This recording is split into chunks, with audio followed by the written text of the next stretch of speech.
All right. Good morning to the WPGA section. We are getting everybody loaded up here, so I will stall for just a minute here. I want to thank everybody for carving out some more time. I know we just had a session yesterday. Now we've got one today. We'll do one more on Thursday. That's going to wrap us up. It has been a really fun winter education series. I know I've had a blast, being able to host it with you guys, and I'll waste no more time here. So joining us today for education session number 9, Mr. Todd Gamroth from Golf Tech. He's been at Golf Tech for 18 years, been teaching for 25. As you can see in his title here, it's off-season versus in-season instruction.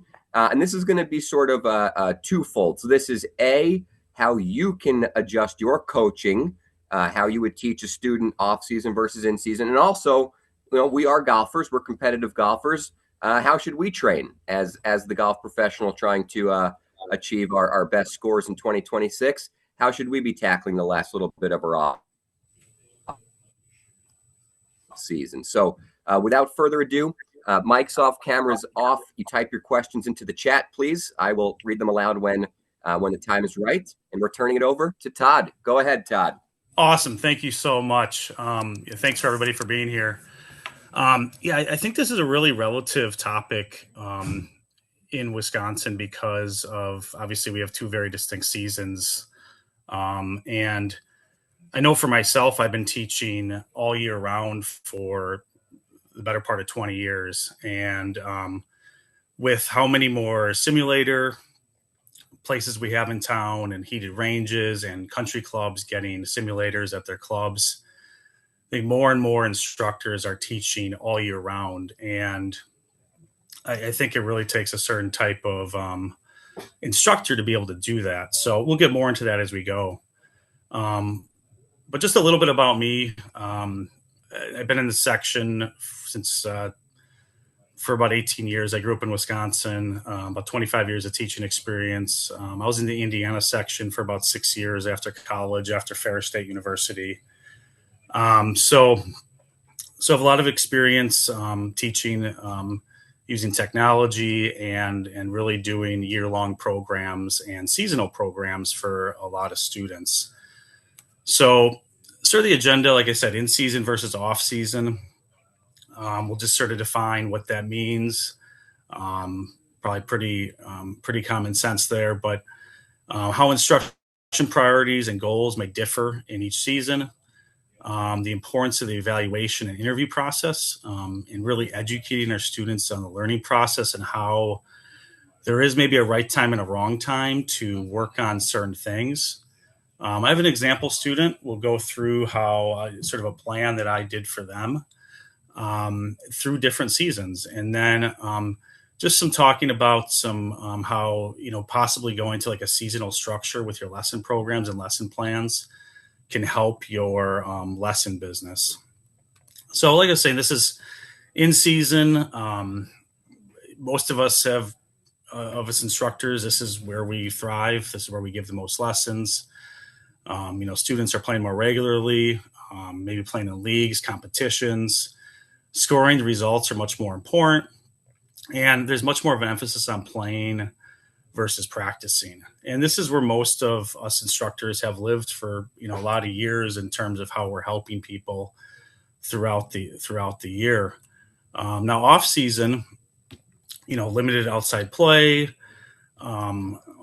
mostly indoor simulated heated ranges. And with, like I said, with so many more of those are opening up daily, that there's a lot more opportunities for students to practice and play, and then also for coaches to teach. No tournaments, competitive play, maybe for occasional simulator league or something like that. And really more time to practice, hopefully, because you're not playing as much. So just to get into some goals of in-season instruction, and this is just a few that I wrote down. There's I'm sure you guys, there's probably many more of this that you could go through, but a lot of it is addressing short-term goals and challenges that a student may have. They maybe have a member guest coming up, maybe a trip. So something that they're thinking in the short term of like, how can I help them? Maybe you're not doing swing overhauls this time of year, but maybe you're just fine tuning your swing mechanics. Hopefully doing a lot of playing lessons, short game, putting practice, and hopefully not a lot of like overhauls of form at this point in the game, because most people have a hard time applying what you're teaching them right away to the golf course. And obviously we're going to help them through that through playing lessons and through lessons throughout. In the off season, obviously this is when we're going to focus more on major flaws, major swing changes, hopefully address any physical weaknesses. This is where how you think about change in your swing or your game may be completely different than during the season.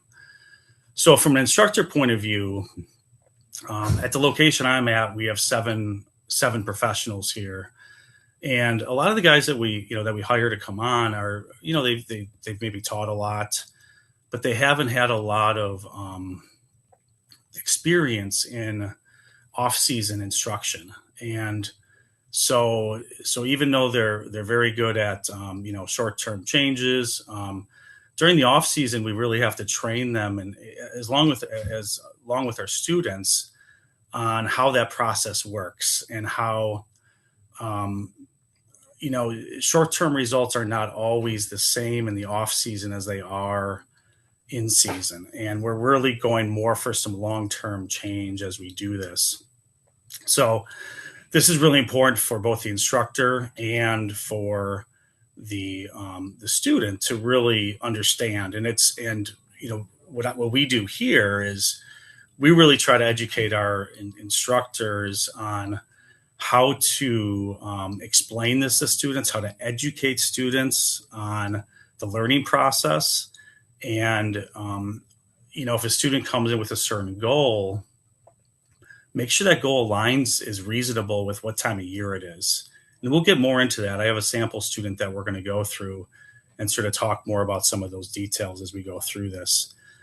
But the first part of this whole thing that I think all instructors hopefully do now is they start off with some sort of evaluation of the student. And when you're evaluating a new student that comes in, what time of year that it happens is really important to how you're going to game plan for them. So what we do is we like to book off an hour to an hour and a half of time in our schedule to really give time to talk about the game, talk about everything from their practice habit thing. We'll get more into some of the details on that. And then we have a phone call that we have ahead of time, usually about a 30-minute phone call where we talk even in a lot of depth before the student comes in, so that we get as much information as possible and hopefully can start educating that student right away as soon as possible so they know what to expect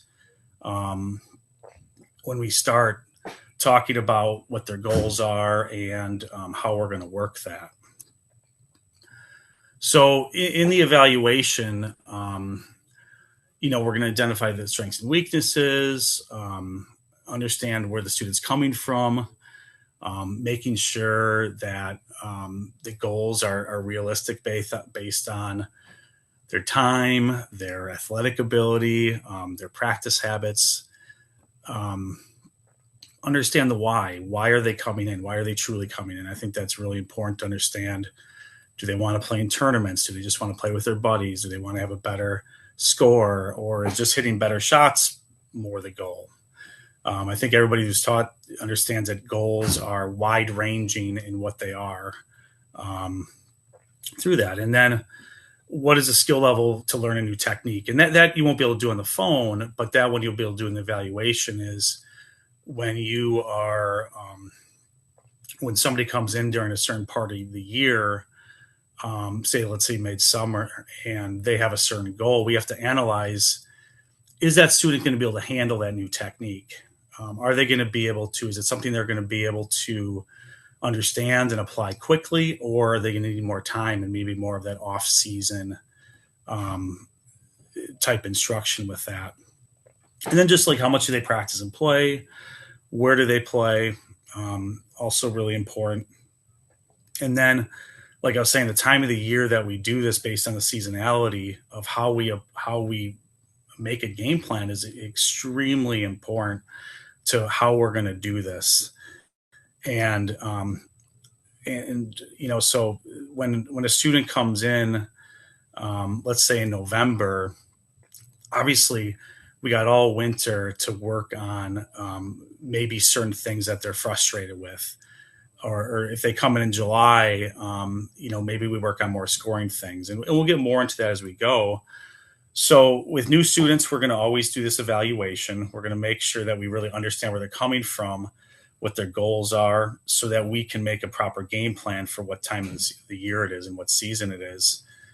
And then for our current students, we're going to do the same thing also. Okay, now this before each season, so usually in like March and September, I'm going to meet with every one of my students, and we're going to sit down and we're going to talk about like sort of where we are in our program, where they came from, where they want to go, and then really work on making a plan for the upcoming year, and really sit them down and talk about like how the lessons and how they practice will be different. And we can get more into those differences as we go here, but just to understand that the goals may be different, how we view results may be different in the off season versus the in season, and just really sort of get that all out on the table so they really know and understand the plan, and we make this more of a team effort between us and the student when we're working out and making the plan that we're both on the same page. So what we're going to do is I have this is an actual student that came in late August, and we did an evaluation. So I did a phone call, did evaluation, and so he came in sort of at the sort of later season, I guess. I mean, there's still some time left in the season, maybe a couple months after he came in. But he's sort of a typical player. You can sort of look at what his weaknesses and strengths are. He's about 100 shooter, lack of distance, slices and pulls. Really has a hard time with wedge shots, those like 40 to 100-yard shots. Really poor at putting. You see his strengths are, he keeps the ball in play, but doesn't hit very far, but relatively straight enough for the course that he plays. And he's good enough at chipping. He's not like chili dipping anything, or he's essentially taking a chip shot. He's able to put it on the green. Practice habits. He's playing 2 times a week. He's at the range, but really like putting. He only practices before the rounds, but he has no real plan for how to go about this. And so we're going to do this with every student, no matter if they're like a tournament player or beginner. We're going to go through this and write it down. We have a big whiteboard that we have in our bays, and we write it down on our whiteboard. We also put it on like their profile, so that they are on the same page of like where we feel we're at with their game. Now, also another question, no matter what time of year it is, even if it's June or December, I'm always going to talk about, well, these are what you do now. What do you do during the off season? And this student, I heard once we started talking that he last year just started playing in like a 9-hole league during the winter, once at a simulator. But before that, I never really practiced for years. So it's a question that I've really started to ask over the last few years, just because so many more people are doing it. More people have had simulator access. And plus it also tells me if they're willing to put the time in the winter, if they have before, or if they have certain goals, I got to push them and inspire them to maybe to go through the winter process. And especially for some of the things like this student, you're going to see a swing here in a second. Some of the things that he needed to work on, in my opinion, were much better done in the off season versus the in season. And then he has goals here. Just some the why his friends are better than him. wants to compete with them, break 100, 3-putt less. So score was a big thing for him. So that was important in how we designed his plan. Obviously, the half wedges, the 3/4 wedges, he needs some work on. He really thought distance was one of his major issues, and we'll talk about the plan that we did, but I didn't view that was like his number one issue right away. Fixing the slice was something that we definitely needed to address. But once again, with where he was starting in the season, I didn't think it was necessarily the major priority, like to turn a slice into a draw or anything like that. Maybe just make it a little more manageable, and then over the winter, get a little more in depth in that. And then he has no real idea how to practice, and then he also had goals of getting in better shape and just overall being more flexible. So we took all that into account, and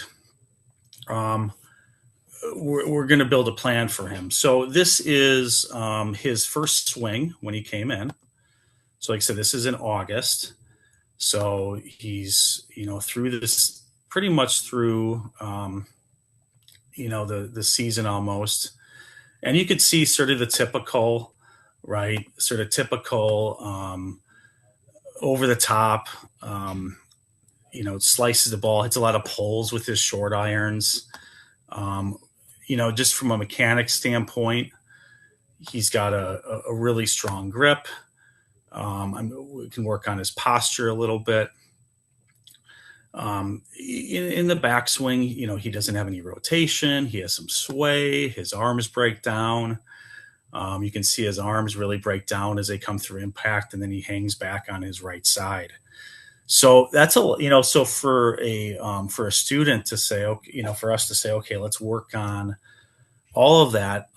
Especially for the more I talked to him, he really, really wanted to play this game the rest of his life. He wanted to play more and he wanted to play better. So he was really engaged in having this as a long-term goal. Now, I get it that some students that may come in may not have that mentality. And so that's always, the art of the instructor to get the most out of that student and maybe inspire them in order for them to get over maybe sort of hump in their game, to put some time in, or give me 6 months, give me a winter to really work with you and put you on a practice plan so that you can play better.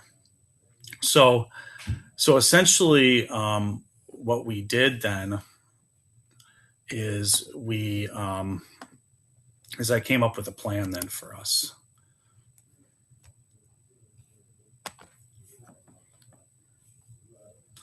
So what we did is we just started with a sort of late season couple month plan here. And we just roughly did it to November 1st, not knowing how the weather would be. But one of my first goals with any student is just to get them in a routine, get them in a habit. We can get more into the specifics of specifically what we worked on. But honestly, for any student that's looking for long-term growth, it'd just be like somebody who is trying to lose weight, maybe just them going to the gym 3-4 days a week just to get in the habit is the first step. And then you sort of worry about some of the little things later. So for him, it was really important just to get him on a routine, and a routine that fit his schedule, that didn't make his life more difficult, or he's got some kids he's got kids at home and stuff. So he didn't want to lose any time with that. So we came up with a program that had some early morning stuff that really worked well for him for instruction and for practice, and then also built in some practice, hopefully at home. So on Wednesdays, he's going to practice in the backyard, and so part of that for me is to give him very specific instructions on how to practice at home, how to practice in every environment that he's in, from our hitting bays. So we have our indoor hitting bays with video and simulators. So for him to be able to have a practice routine there in his backyard, and then also outside to practice some of his wedges. But for him, we decided to work mainly on putting and his wedges for the first, essentially from when he started until the weather gets bad. And so that was most of our work. We did a little bit of tweaking and very small little tweaks in his full swing, but essentially most of our instruction was on what we were doing with wedges. And so this is the same student. This is now in mid-October, and essentially this is us working on wedges. Okay, now hopefully you see a lot of fundamental changes too. So and that was sort of the point of working on wedges, is to try to work on something that's really functional and results oriented, like wedge play can be, but also at the same time sort of work on some form with that. And now when we did full swing, I went over criticize him or analyze if he bent his arms again at the top of his swing, or he was on his back foot a little bit, or he swayed a little bit. But when we did wedges, I was much more detailed in what we were trying to do. And it really sort of set the tone, though, for some of the things that we were going to work on in his full swing. But with slower swings, shorter swings, he was able to execute at a much higher level. And then results-oriented wise, he's got 4 wedges in his bag. He was able to work on what this swing he's doing here, which you could call like a 9-3 swing or half to swing, whatever you want to call it. He figured out how far this shot was going carry-wise with all 4 of his wedges. And so it was a really good way for him to have essentially some homework. So when we would do a lesson, his homework would be is to obviously practice this form. At home, he would do just a lot of form practice with obviously out hitting balls. When he was on the simulator hitting, that's when he would be most detailed with how far the ball was carrying in the air. And obviously, if he had differences between carry distances, then we could talk about, if it was his centerness of contact or his tempo or something that was going wrong with that. And over the course of those first 2 months, he became pretty good at it. He could really land all of his wedges with this swing within 5 to 10 yards of each other with carry distance, which was a huge improvement from what he was doing before. So just a little bit of in season. Then we also did a lot of putting practice with him too.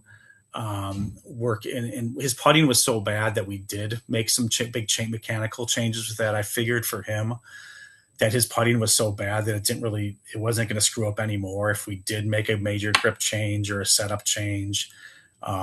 If somebody had, want to say, sort of weird form, but their distance control was really good, maybe I wouldn't be as keen to change all of that right away. And maybe you make more of those major structural changes or mechanical changes in the off season. But for him, it made more sense to work on that. So really, just really stayed sort of hyper focused on those few areas. And his scoring got better by the end of the year. At the end, last couple of weeks of the season, he played 4 or 5 rounds and he broke 100 every time. And part of it was because he's so short, he was able then to start get on the greens from those, especially in the par 4s where he's 50, 60, 70 yards short of the green and was able to execute. So he was very happy with his results and sort of saw the light of my vision for him to not start working on the distance and essentially the slicing really until the off season. So from there, at that point, I went back into sort of education mode, sort of when I knew we were going to start, the weather was getting bad and we were going to start the transition into off season. So even though we talked about this in the evaluation, I talked that even if I've had a student for 15 years, I talk about this with every student going into the off season or in season on what sort of our goals are going to be and how to make sure that their focus might shift or change on this. So we talked about we're going to make some more. Now we're going to get more into major swing changes, building some new mechanics. The practice is going to be more intense on specific movements and drills. It's going to be more isolation drills where we're rehearsing a backswing over and over again. Maybe some more positional drills, which are not always, in my opinion, not ideal in the summer. And I think a lot of instructors would agree with that, obviously there's a lot of rhythm but in the off season, I think it makes sense to make sure that people are understanding where they need to be and focused on that. And then even how they how they view results are going to be different. So for this student, we'll get into his swing here and his routine, but like for him specifically, once we start in the off season, I knew that I could get him to hook the ball over and over and over again. And so pretty much I told him in the first 2 months, a good result is anything going left and anything hooking. And it was really based on some things we were working on too. So we kept his grip super strong. We started to work on some rotation and not swaying. We started to work with a swing playing guide that he routinely practiced under. And so we really built in some results oriented. And I, and a lot of students, and he was the same way. At first they get sort of frustrated. They're like, why am I hooking it? Why am I hooking it? Why am I hooking it? And my preaching to him was like, just keep hooking it. You're trying to change his habit. And, a lot of times students will get into this idea that, you got them maybe now hooking it and they hit 5 shots with a hook after they've been slicing it for, 10 years. And all of a sudden now they think they should be able to hit it straight from there. In my experience, it just doesn't work that way. You need to ingrain certain things, and there's only certain things you can work on. And so going slow in the off season and making sure that they understand what a good result is during that time is really important. And for somebody who hooks the ball, maybe it's them, blocking the ball or keeping their club face open or whatever it may be for a period of time. So they're not trying to always perfect it in the middle. We'll get to that'll be closer to when the season starts, that we want to really start to get that better through there. So this is the program that we agreed upon essentially then for the off season. So similar in what he was doing. Obviously, just he's not playing 18 holes in the weekend, but still some at home practice. He set up he couldn't go to the range every day because of the kids and all that. So we pretty much said, hey, there has to be a way for you to swing at home a couple days a week. And so he got a mat and just a small little net that he put in his garage so that he could do practice drills at home. And also we set him up with a swing playing guide that he could swing under for essentially 30 minutes at home in his garage. He also had some fitness goals, so he started working out at the gym and once a week with a trainer. And the trainer I talked to too. So I try to collaborate when people are that inspired to change it. We usually try to collaborate with the trainer then and talk about different things that maybe I think that he should be working on, or ways to integrate maybe some swing things into his workout, make it part of his habit building as he's doing that. So like I said, this time of year, much more intensive on isolation practice, very specific movements, very specific drills. And that's why I also really like when students do have these times where they're not actually hitting balls.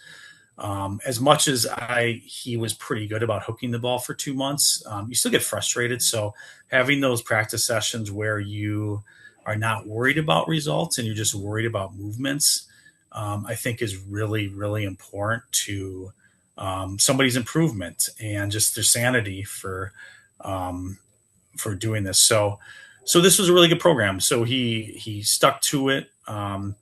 And it wasn't perfect like this, obviously, every week. Obviously, sometimes you got to modify if he's out of town or something. But for the most part, this was pretty consistent with him.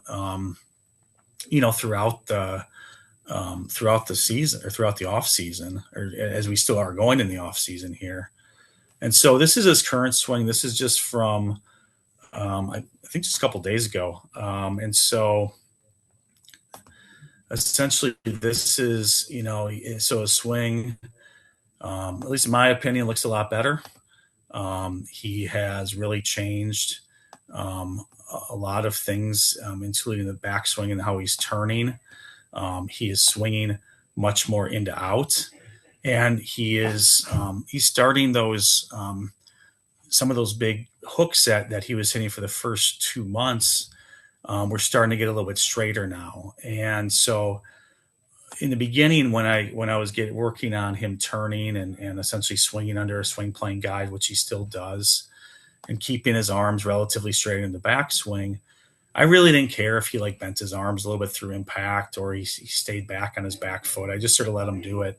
And with that, he would hook the ball. And so, but he's done such a good job on his backswing over the 2 months, and he's really stuck to it, that now the application of him working on just getting better arm extension, getting better finishing, really helped him to turn those big hooks now into smaller draws, and maybe at the worst, some maybe slightly over draws through there.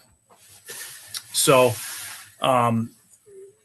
just really good success on his part that he's had, and just really good work, and we're going to continue to do it. And then sooner or later, if he continues to hook it, then maybe we might address that strong grip. That possibly at some point, if the club face gets continually too closed, we may neutralize it a little bit. We'll sort of see how that goes, because he is pretty close in his club face right now. But he's doing such a good job, and his motivation is so high right now that I'm going to be very patient in even bringing that up and going through that. And I know going into next season, even if he kept the strong grip and he still had a little bit of a hook, he'd still play extremely better golf, and he would hit the ball much farther than what he currently does right now. So with that said, at this point, starting in March, I'm going to start to really make a game plan for him for the in-season. And I do this with all my students. So like I was saying earlier, so no matter where they are, when they started, every March and September, I'm going to start to talk about the next season that's coming up. And specifically for him, we're going to have that conversation. So February, usually I'm sort of coming up with game plans for students, sort of writing them out, getting them on paper, and sort of still thinking where the student's progress is. Where do I think it will be when the season starts? Do we need to do any sort of pivots right now? So we're still in the middle of the off season. Is there maybe something that we need to pivot on to really help them have a good season? So we'll really start getting into that. And so this is some things that I talked to him about, and that I would talk to, and every student would be different, from a beginner to a tournament player, might be completely different with this. But for him, or when we do talk about this, I should say, we're going to talk about protecting what we've done in the off season. I've been doing this too long to know that I have had students that have made just as good as gains as he has. And then they go into the season thinking they have it, and they don't stick to a practice plan or a lesson plan. And then they're coming back 2-3 months later, and they're maybe sort of back to where they started, or They got some other crazy idea in their head of what they need to work on. So part of this is really protecting gains from the off season, fine tuning mechanics. Obviously, a lot of other things that that you guys as instructors already work on during the season. Course management, strategy. Um, Applying a lot of the putting stuff that we worked on, and making sure that I really teach him how to practice putting outside. Going to probably right away start to work on some of the wedge distance control stuff that we worked on inside. And we'll probably do an early session right when the weather gets good. We'll go out to, for us, Storms Golf Range here in Brookfield, and we'll go right away to those distances that we worked on during the season, and work on those immediately, and make sure that he's got a good understanding of how to practice it outside and how we should practice it outside. And then, really going through some of these other ideas too, of maybe learning some specialty shots, punch shots,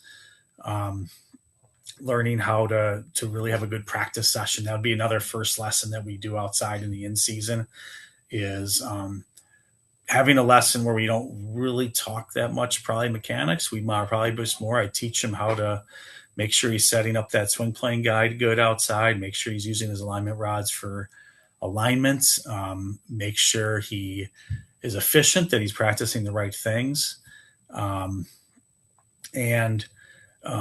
make sure that he stays consistent with it. And with that, I'm also going to recommend, obviously I'm going to show you the plan that I recommend here in a second, but a lot of what, if I have a good off season with a student, I believe a lot of the lessons in season are more supervised practice sessions. They're little tweaks. They're, like I said, maybe little specialty shots or little strategy changes, but we're not as much getting into major technique changes or anything like that, unless that student can really maybe handle it, or I deem their athletic ability, or they can handle that type of thing.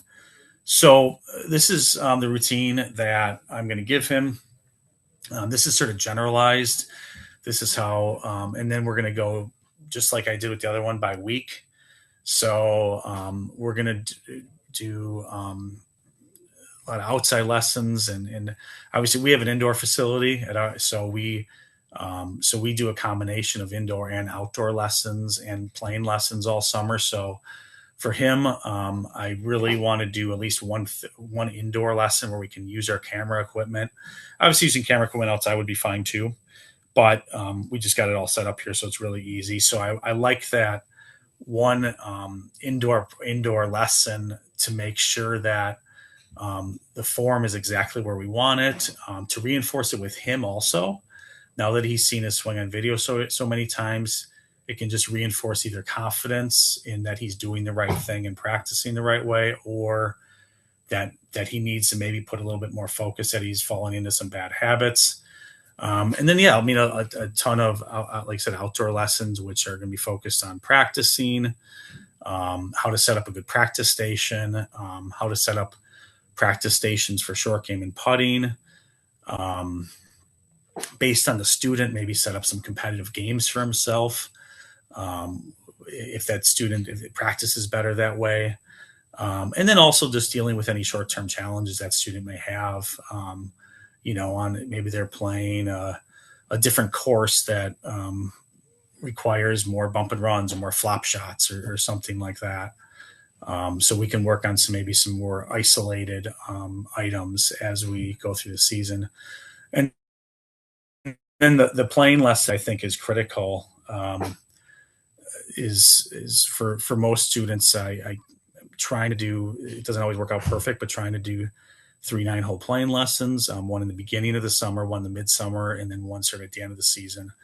And you're really just trying to apply their form on the course, see how they're doing. And plus, this is just more information for me. I'm taking a lot of video on the course, and even if we're not working on some specific fundamental items on the course, it's good. It's good intel for me on maybe even more where we should be going during the next off season. So it all sort of cyclical, where I'm thinking already in season what I'm going to be working next off season. And that's going to be something that that I'm always thinking about with a student is where are we now? What should I work on now? What should I say for the off season? And I'm going to be relaying that. I'm going to be talking to the student about that too. Let's focus in on these few items now. But then when off season comes, maybe for this student, maybe he'll be ready for me to weaken his grip a little bit or neutralize it. Maybe he'll be ready for that. Maybe he'll be before that. I'm not sure, but I want to be analyzing that and thinking about that as we go through this. So I have found that this type of thinking, I guess, as an instructor or even as a student, right? Even as a student, you start to analyze your game for in-season, off-season, that it really helps me be a better teacher. It really helps me be more patient and pinpoint what is important now and what's important for their long-term goals. And the same as a player too. I sort of think of the same way as a player, what's important now, what's reasonable now, for this student, him hitting his drive like 170, whatever he was before, and for me to get him to hit a 200, would that have more of an impact on a score, or would not three putting and have better wedge play have more of an impact on a score? And for him, it was definitely the wedge play and putting, and then obviously taking that to another level and getting the more distance. We'll hopefully even take that to another level then, and then we'll go through that whole process again, reassess essentially what we're doing. So this is, like I said, explaining this to students like this has just really helped not only my students, my teaching, but also my teaching business. I really feel as I started talking this way that I've kept more long-term students. I have more students that I do see seasonally. I have a lot of students that come in just for winter, and then maybe they work with their head pro at the country club for short game lessons, and maybe come in for some spot checks with me during the summer. So sort of a collaborative effort, but they see the importance of the off season training and the instruction and how much it can help their game. And then this long term approach creates much more patient, loyal students. It really gives us time to develop together and to just develop and really start to understand truly their practice habits, their whys, why they're doing this. And in all honesty, if I get students in the more year-long programs and seasonal programs, it makes it a lot easier for me to pivot. I think as everybody as an instructor, we've had times where we've maybe started a student down a road that we thought they could handle because maybe it worked for another student, and then it didn't. It was horrible. Like they got worse. And so you have to pivot. And so if I have somebody that's just in a very short lesson program, I don't have time to do that. I have to be pretty spot on right away to help them. Otherwise, I probably just lost a student. So it gives me that extra time to pivot if I'm needed, to get them back on track and what I feel is the right program for them.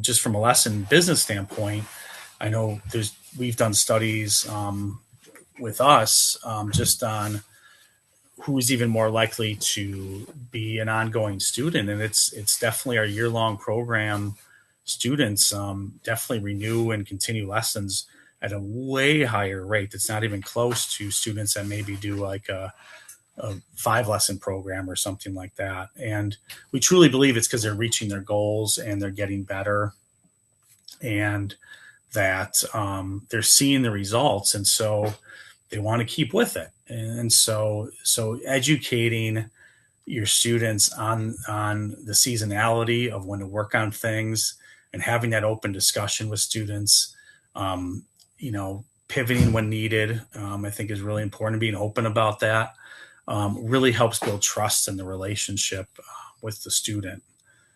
And, with that said, then I think that in my opinion, every coach should have some programs that are designed around the season. And these are just a few. There's more than this, but these are just a few off the sort of top of my head here of some just very simple programs you could do, where you already have sort of a set amount of lessons based on how many weeks are in that season. And you could have one that's every week, every other week, twice a week, whatever it is, and for that student, then customize it to what their program is. But I think even having it sort of titled as a winter or summer program or off season or in season, however you want to do it, I think it makes the student be like, well, what does that mean? Why is it? How is the in season different than the off season? And right away, you sort of get them in that frame of mind of it is different with that. So just sort of in summary, I think deep evaluation of either your own game, right, or the student's game, really knowing yourself, where you are in the year, is really important. Educating the student and learning process and how the game plan can be different, really important to making sure you're working on the right things. Then make sure you recommend something that aligns with their goals, and that you're extremely honest on what you think they'll be able to get out of that. If they don't have a lot of time in their schedule, you have to find ways for them to practice, if it's at the gym or at home.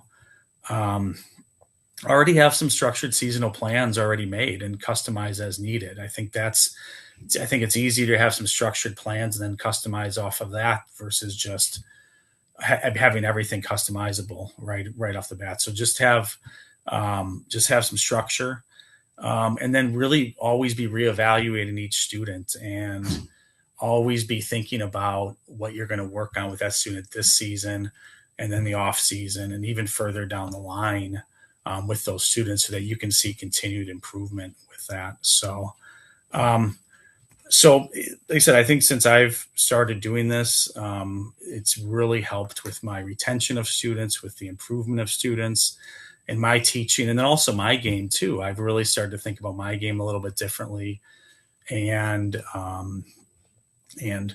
to be more realistic in different parts of the season of what to work on, instead of trying to work on everything at once and really not getting really good at anything, but really pinpointing maybe a few things to work on. So with that, I really appreciate the time, and I hope you guys got something out of that. And if you have any questions, let me know. Yeah, Todd, thank you. We'll stall here for a minute. We'll see if the chat pops any questions in. We'll maybe take the first one or two we see, but I'll stall with a question here for you. Sure. As I always do, I like to ask one on behalf of the group. Do you feel as if when you have a student you've been working with for a really long time, versus someone, like myself, those that are at resorts, or you're doing a one-time lesson where, you have to change something and you want to fill your hour and make it look good. Do you find that with a repeat student, you're having almost like you're just a spotter? Like there could be 30 minutes where you're putting or doing something, and you're really doing nothing other than feeding them a ball and saying, yep, check, check, check. Like, do you feel like you're coaching less and maybe just being more of a supporter the longer you work with somebody? And then maybe a follow-up to that is like, do you feel bad still charging the same? Like, hey, all I really did was just say good for 30 minutes. Like, I think you maybe know where I'm going. How do you handle that makes sense. being the spotter? Yep. No, that's a great question, because that's why I put like supervised practice. That's what I sort of called it in there.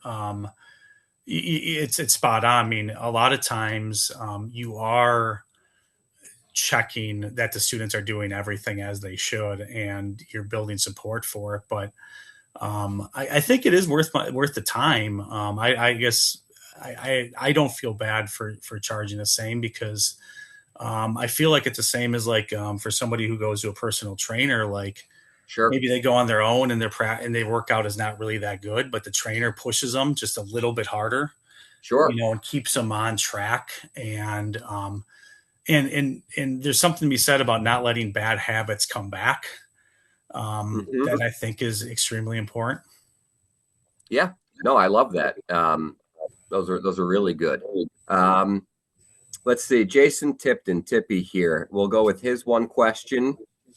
Maybe give us a 60-second answer on this. If a student is not seeing the progress in the timeline that you both thought you could achieve it in, how do you get them to stick with it? Or are you staying on one specific fix longer? Um, are you going back and retesting to quantify? Like, what's happening when it's really hard for them to see the progress, but sticking with one thing is going to be important? How do you sell them on just like, we got to keep doing this one thing? That's a great question, because it doesn't always work as well as the student that I showed you on here with how he's doing. And I mean, I think there just has to be really open communication throughout the lessons. You can't oversell that, and I never like to put black and white. Like I never want to say like, oh, in 6 months I'm for sure going to fix your slice. I'm going to be, my verbiage is going to be more, we're going to take 6 months to work on things that are going to help you practice how not to slice the ball anymore, and how to little things to work on with that. So I do believe some of it's on the front end of how you talk about it and how you talk about working on something. And there are going to be people that just unathletic, that just have a harder time doing something, that you're going to have to just stick with or pivot and think of new ways of talking about it. That maybe it's me not instructing them good. Maybe I need to pivot and find a new way to do it. Right. No, absolutely. I love that. Cool. We'll wrap it right there. We want to thank Todd, obviously, for his time. And then I am going to just give a little pitch of our final session number 10 of the winter season. Cannot believe we've made it to the end. It is all about, kind of in line with this, all about personal fitness. So we're going to be chatting with Mike Steinmetz. He is awesome. I've been chatting with him. It is just perfect. I know I said it last time. Spring is coming. We can feel the temperature getting better. We're about ready to get outside and stay active and maybe get the muscles moving again. So he's going to give us some awesome advice for being in the best shape we've ever been in 2026. And then the last few minutes of that session, I have a little something, a little community piece that I've built that should help us all lock into being the best golfers and the most in shape we've ever been as a section. So that's my little plug for the final one of the season. We hope to see all of you there. Todd, again, thank you so much, and we'll see everybody in just a couple more days here. Thank you. Thank you, guys.